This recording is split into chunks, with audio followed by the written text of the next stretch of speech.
Lately, I've been questioning what I actually want, like what I actually even like doing, what I want my life to look like, what I want to focus on. And I've been pretty frustrated with myself for constantly changing my mind over the past many years, from starting in engineering, getting my degree, quitting, and changing what my freelancing business is, what my business focus is a million times over since I starting and stopping YouTube like 30 times, and now wanting to move to Japan. It feels like I genuinely don't even know what I want. I feel like I've been doing all the inner work that I could possibly do. I've gone to therapy not multiple times, like I've started and stopped therapy so many times. I have done different journaling exercises. I've done 75 hard multiple times, and I still constantly change my mind, like over and over again. No matter how many journal prompts I do, how many YouTube videos I watch, how much I talk it out, ask people's opinions, ask myself my opinion, I still consistently change my mind over and over again.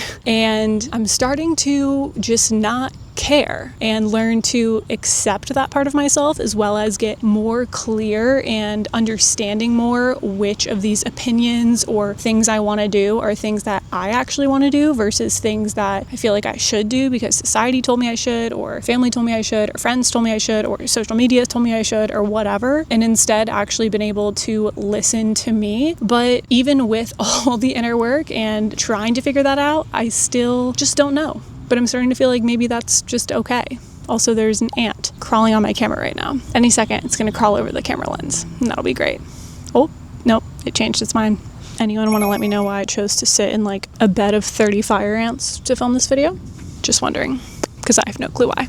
The first time I felt like I could not trust myself anymore is genuinely the most obvious thing that I say all the time, which is when I quit my job and decided I was not going to pursue like the engineering career field anymore. I was not going to go the typical route of utilizing my degree. Doesn't mean my degree is wasted. The more I talk about that, the more I learn that a lot of people don't end up using their degree the way it's expected to. But just the concept of deciding that potentially my degree wasn't even necessary, and maybe I could have done everything I'm doing without ever going into 20K in student loan debt, or 15K, or I don't know what amount of K anymore. I just know what I have left. But over time, since then, it's become more and more apparent that I genuinely just don't know what I want. And the more I thought about it, the more I started to realize that I didn't know what I wanted because I was like unsure or like wanted to do too many things. Like, of course, those were factors, but I started to really realize that the main problem is that I wasn't even listening to myself. I wasn't asking myself these questions of like, what do I actually want? What am I actually interested in? And a lot of times when I would have any thought about what I was interested in, I would immediately shut it down and make it out to be something like silly or unrealistic, or like, oh, I'm too old for this. This shouldn't be something that I'm considering doing anymore. I should go the safe route. I should go get a regular job. I should be using my degree. I should go to college in general, because I debated that before I even went to college, which is funny looking back. And the biggest thing that I can see as the common factor for me is that other people's opinions constantly were drowning out my opinion. I let other people's voices override my own voice. And even as early as high school, well, I'm sure even before high school, but like my strongest memories are being in high school and letting my friends, letting guys' opinions, letting my mom, of course, my family, but like mainly letting other people's opinions that were just like my peers impact my decision on what I did. Initially, it really just started as my peers. And looking back, I used to want to,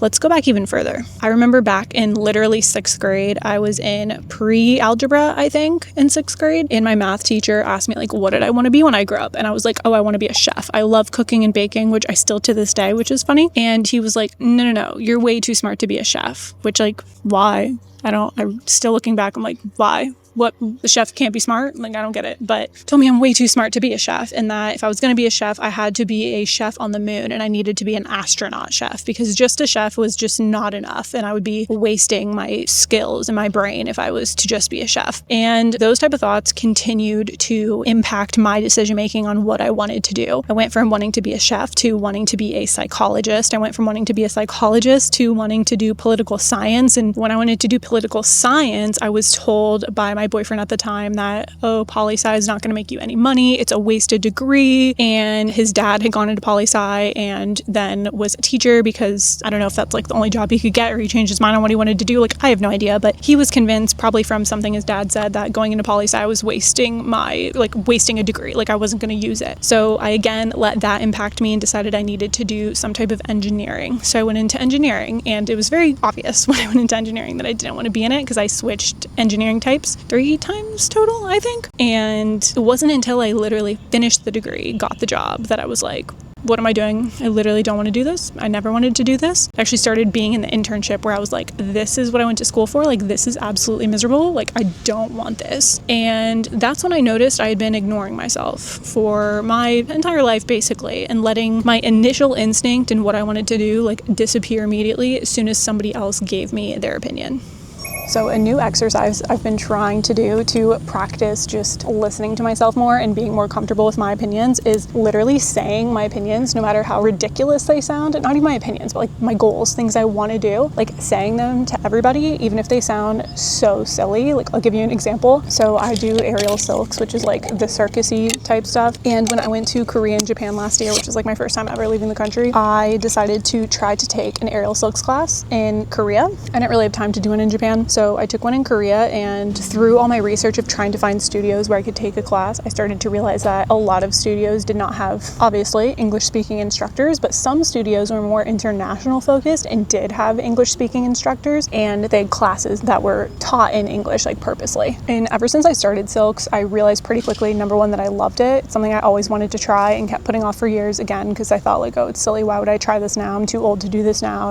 I didn't have the background to do it anymore. But I just did it and I love it. And I think I'm doing pretty well for not having that much experience doing it. But I always wanted to teach. Like, early on, I was like, oh my gosh, I love teaching. I love explaining things to people. I love trying to like walk it through with people. And I was pretty sure early on, like, I definitely one day am going to teach. So I had this random thought recently that when we go to Japan next year, I want to teach, because I've been trying to learn Japanese. So I feel like I'll be like, able to at least have some conversation. And then on top of that, I am trying to work towards teaching. And like, why not? Why not teach when I'm there? Like, what's the problem with that? Why can't I? So I decided that I was going to do that. And so I started telling people like, oh, my goal is to teach when I go to Japan. I have no teaching certification. I cannot speak Japanese like at all right now. And we're not even sure we're going, but that's a goal of mine that I want to do. And as like silly as it sounds or crazy as it sounds, and as much as there's a very good chance I will never do that, just the practice of saying that that is a goal of mine and that's something I'm working towards is a big step in the right direction of being more comfortable with my goals and speaking them out and not letting anybody else impact my opinion on my goals. It's been really cool as I've gotten older to look back at old journals and see what goals I had set. It's funny how like this is a journal from when I was in high school or college maybe, I don't even know, but like my goals are so generic. Like nothing in here is specific, and like I would start with like a more generic goal and then get into more specifics of like how to achieve it. But like even for like aspirations, like expand my resume, make connections, be more productive, have better study habits, spend less and save more, budget for the future, developing an investing strategy. It's like I was trying to teach myself like how to be an adult or something, and like those were my goals. I didn't know what I like really wanted to actively do. Like none of these goals even relate to like my major or having like a career. It was just like be better, like do better, which is like funny to look at, versus like as we got further down the line. This one is from 2022 when I was into like the 13-week years, which I still like. Oh no, this is from 2020. So I wanted to hit 1,000 subscribers on YouTube. So hey, we did that, which is really cool. But my goals were so much more focused at this point on building my YouTube channel, doing more artsy things. Like this is, I think, when I started realizing like, oh shoot, like I do not want to be in this job forever. I signed this May 31st. This was like right before I graduated college. I was like, crap, like I'm screwed. We need to figure this out ASAP because I don't want to be doing this long term. And I started realizing that like what I had been working towards was like just not it for me. Then we move into 2022. I think this one is 2022. And at this point, I had quit my job and I was panicking, trying to make money. So you can see the focus is so much more on just like the output of making money. I wanted to help others and like that was like a big part of it, but like the big goal was like making money because I had quit my job and I still wanted to be able to do like fun things, like go on a ski trip with Oliver and different things like that. So far, my big takeaway is that like clearly YouTube is always something I wanted to do, except in the like very early college days, although I did have a YouTube channel since like 2016. And then here, this is like post quitting as well. This was just me starting to like journal out. And like when I look through this, I was so focused on like these like numbered outcomes, like posting this much, hitting this much. And I still fall into that type of goal setting. And like I see the benefit of it, of course. Like having a strategic goal, a smart goal of like exactly specifics of what you want is so much better than like my old school goals that were just so generic and made no sense. Like not made no sense, but like there was not an easy way to track it. But these also still did not allow for me to like think like what do I really want, you know? Like they were all just focused on like getting out of the situation I was in. Like how can I get out of this situation as quickly as possible?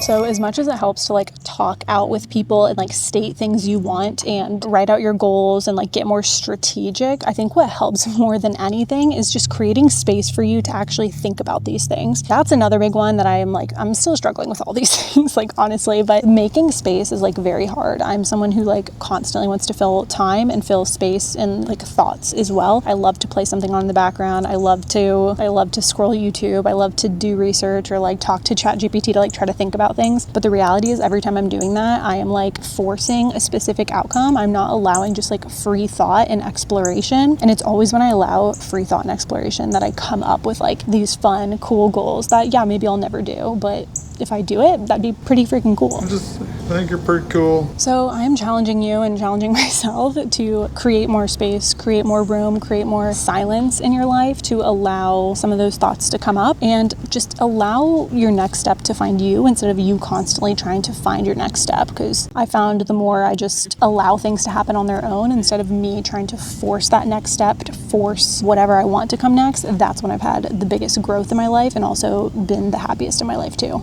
But if you're thinking, okay, even if I made space for myself, it would still be flooded with other people's thoughts, then go watch this video next, which was the last episode in this series where I talked specifically about redefining success for yourself so that you can actually walk forward in a life that's like aligned with your values instead of aligned with society's values or somebody else's values in your life. But that's all I have for you guys in today's video. Thank you so much for watching and I'll see you in the next one.